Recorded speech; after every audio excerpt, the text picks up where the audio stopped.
அஸ்ஸலாமு அலைக்கும் வரஹ்மத்துல்லாஹி தஆலா வபரகாத்துஹு. திருமறை கூறும் தலையாய பிரார்த்தனைகள் என்ற தலைப்பினுடைய வரிசையிலே இன்றைய தினம் நரக வேதனையை விட்டு பாதுகாப்பு தேடக்கூடிய மற்றும் ஒரு பிரார்த்தனை 25வது அத்தியாயத்திலே 65 66வது வசனமாக பதிவு செய்யப்பட்டிருக்கிறது. ரப்ப நஸ்ரிஃப் அன்னா அதாப ஜஹன்னம இன்ன அதாபஹா கான கராமா. இறைவா, நரக நெருப்பினுடைய அந்த தீங்கை விட்டும் நெருப்பை விட்டும் எங்களை நீ காப்பாற்றுவாயாக.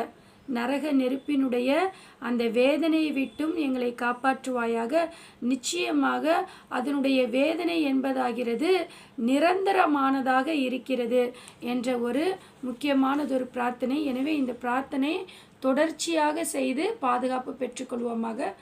அஸ்ஸலாமு அலைக்கும் வரஹ்மத்துல்லாஹ்.